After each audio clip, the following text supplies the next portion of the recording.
So it's early Friday morning, July 31st, 2026, and I want to welcome you to this deep dive. Good morning. Yeah, good morning. We are sitting here looking at a massive stack of institutional morning strategy briefs, plus all the pre-market flow data. And the opening bell hasn't even rung yet. Right. Capital is literally positioning itself as we speak. Exactly. So our mission for this deep dive is to decode this high-stakes, behind-the-scenes action of Wall Street before the market actually opens.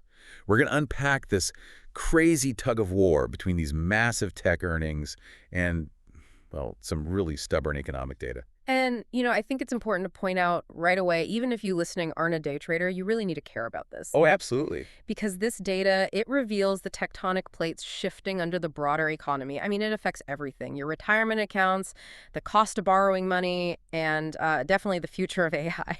Yeah, it's the foundation of all of it. So to start, the S&P 500 futures, they're up about 0.5% right now, which sounds nice. But the overall sentiment from these strategy briefs is, quote, dead neutral. Which is fascinating. Right. Underneath that calm, dead neutral surface, there is this explosive clash going on between big tech and the Federal Reserve. Yeah, that is the central clash today. To understand why the market is neutral despite some huge news, we have to look at these two opposing forces just, pulling it apart this morning. It's the micro versus the macro, right? Exactly. Wall Street is currently trying to digest these absolute blowout cloud earnings from the tech sector, but they're crashing into very sticky macroeconomic inflation data. And we have the specific catalyst data. We do. So the June core PCE inflation print just came out. And for anyone who doesn't track every acronym, that's personal consumption expenditures, right? Yes. It's the Fed's favorite inflation gauge because it looks at what consumers are actually spending. And that just printed at 3.3% year over year. Okay, so this feels like trying to drive a car with one foot slammed on the gas, which is the tech earnings. Right. And the other foot just completely stomping on the brake, which is this inflation data. But here's the thing I want to push back on. Okay, go for it. The 3.3% number, it perfectly matched expectations. Wall Street knew this was coming.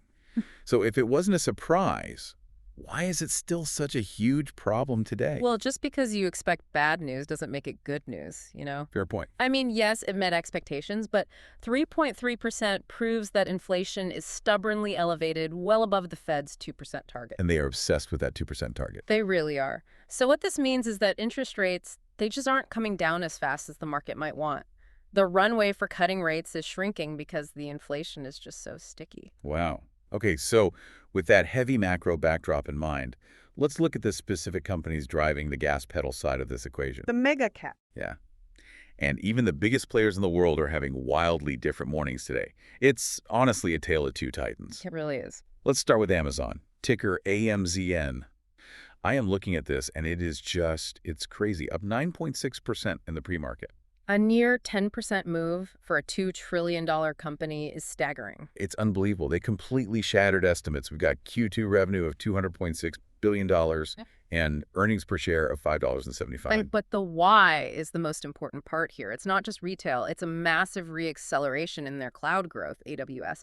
Plus, they are really expanding their retail margins. So they're actually making good money on the deliveries now, too. Exactly. And the institutional brief gives us a very specific bullish trigger to watch for Amazon today. They're looking for a sustained push above $265 a share. Okay, so $265 is the magic number. If it breaks and holds above that, momentum traders are going to pile in. But then you contrast Amazon with Apple, ticker AAPL. Apple is down 6.3% in the pre-market. A brutal drop. And here's my question for you, because this seems totally counterintuitive. Apple actually beat top and bottom line estimates. They had $109.4 billion in sales. They showed super resilient hardware margins. Everything looks great on paper. So why on earth are they dropping 6%? Because the market is a forward-looking machine. It doesn't care what you did yesterday. It cares what you're doing tomorrow. Right. The reality is, Apple gave some pretty concerning forward guidance. They are facing severe supply chain bottlenecks that are going to affect their Q4 revenue outlook. In Q4 of the holiday quarter, that's the most important one. Exactly. If they can't physically get the parts to build the phones, they can't sell them. Wow. So physical constraints are dragging them down. Yep. And if Apple can't hold the 222 open level this morning, the brief warns the bearish risk targets $218. Hi. And it could potentially even retest support near, the 210 to 212 range. So we have Amazon thriving in the digital cloud, unconstrained, and Apple getting hammered by physical world supply chains. It's a perfect split. And speaking of the physical world, I want to briefly bring in the energy sector because it's kind of a fascinating side player today. Oh, absolutely. The traditional heavy industry. Right. Chevron, ticker CVX, is up slightly because crude oil is stabilizing at about $84 a barrel. And then Exxon is reporting soon, and they're already up 28% year to date. And that's largely on their massive production out in Guyana. Yeah, they are just pumping oil and printing free cash flow. They aren't trying to build AI, they're just selling 84 oil. And in a market terrified of tech supply chains and inflation, that cash flow looks incredibly safe to institutional money. Makes total sense. Yeah. So we know the macro data with the inflation, we know the individual stock movers like Amazon and Apple, but how are the actual institutional players, the big money, reacting to this whole chaotic mix right this second? Well, the strategy brief has an official label for this morning. They are calling it a liquidity trap. Okay, a liquidity trap. I need you to translate that jargon for us. Mm-hmm. What exactly is a liquidity trap in this context? Because the brief is actively warning traders not to, quote, chase morning momentum. Okay, so think of it this way. When sentiment is dead neutral, the huge institutional market makers, the guys moving billions of dollars, they aren't just going to pick a direction and blindly start buying. Right. They want an advantage. Exactly. They need to hunt for liquidity. So they will intentionally push the price up to trigger all the automated buy orders from retail traders who think a breakout is happening. They bait them into buying. Yes. And once they grab that liquidity, they immediately sell into it, reverse the price, and drive it down to trigger everyone's stop-loss orders on the bottom. Man, that is ruthless. They just sweep the floor in both directions. They absolutely do. They chop up both the bulls and the bears before they finally commit to the real trend for the day. That's why you don't chase the morning momentum in a trap like this. Okay, so to avoid getting chopped up, we need to know where the lines in the sand are. What are the specific triggers for the session?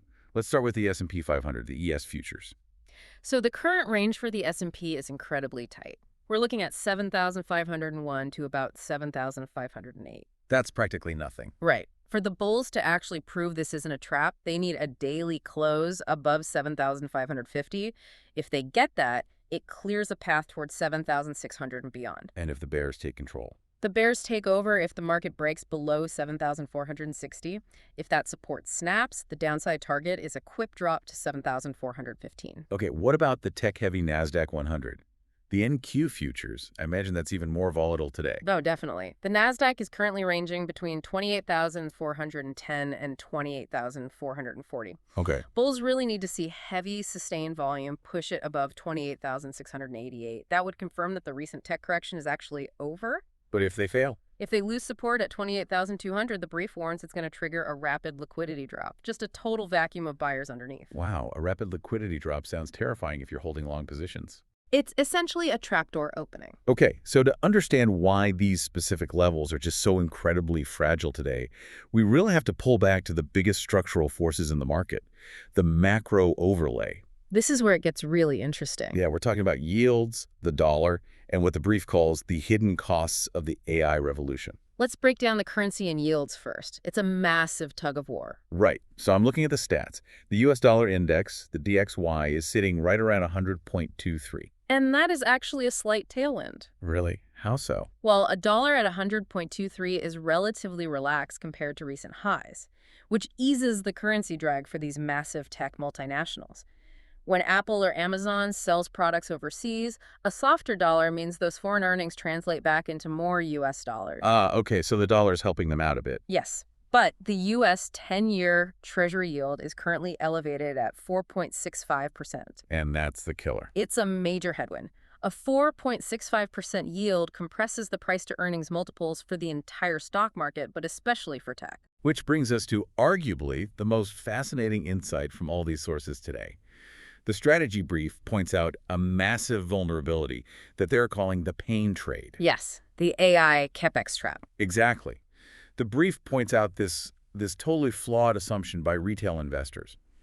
People assume that big tech is completely immune to high interest rates because, they have hundreds of billions in cash reserves. Right. The old logic was Apple and Microsoft have so much cash, who cares if borrowing costs go up? They don't need to borrow. Exactly. But the brief says that assumption is now completely flawed. Why is that? Because the nature of tech has fundamentally changed. We used to think of tech as capital light. You write some software, put it on a server, and scale it to a billion people for almost zero extra cost. Right. Pure profit margins. But AI is not capital light at all. These hyperscalers are dumping hundreds of billions of dollars into physical AI infrastructure, land, massive data centers, cooling systems, and insanely expensive NVIDIA chips. So they're basically turning into heavy industry companies.